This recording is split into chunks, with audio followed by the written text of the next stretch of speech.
জুমার দিন বেশি বেশি দুরূদ পাঠ করা। হযরত আবু হুরায়রা রাদিয়াল্লাহু তাআলা আনহু থেকে বর্ণিত, তিনি বলেন, রাসূলুল্লাহ সাল্লাল্লাহু আলাইহি ওয়াসাল্লাম বলেছেন, যে ব্যক্তি আমার প্রতি একবার দুরূদ পাঠ করে আল্লাহ তাআলা তার প্রতি 10টি রহমত বর্ষণ করেন। জামিআত তিরমিজি হাদিস নম্বর 485। হযরত আউস ইবনু আউস রাদিয়াল্লাহু তাআলা আনহু থেকে বর্ণিত, তিনি বলেন, রাসূলুল্লাহ সাল্লাল্লাহু আলাইহি ওয়াসাল্লাম বলেছেন, তোমাদের দিনসমূহের মধ্যে সর্বোত্তম দিন হলো জুম্মার দিন। এই দিন হযরত আদম আলাইহিস সালামকে সৃষ্টি করা হয়েছিল। এই দিন তিনার রূহ কবজ করা হয়েছিল।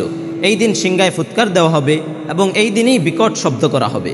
কাজেই এই দিন তোমরা আমার উপর বেশি বেশি দুরূদ পাঠ করো, কারণ তোমাদের দুরূদ আমার কাছে পেশ করা হয়। আউস ইবনু আউস রাদিয়াল্লাহু তাআলা আনহু বলেন, লোকেরা বুঝতে চাচ্ছিল আপনার শরীর তো জরাজীর্ণ হয়ে মিশে যাবে। রাসূলুল্লাহ সাল্লাল্লাহু আলাইহি ওয়াসাল্লাম বললেন, মহান সর্বশক্তিমান আল্লাহ তাআলা মাটির জন্য নবী রাসূলগণের দেহকে হারাম করে দিয়েছেন। সুনানে আবু দাউদ হাদিস নাম্বার 1047।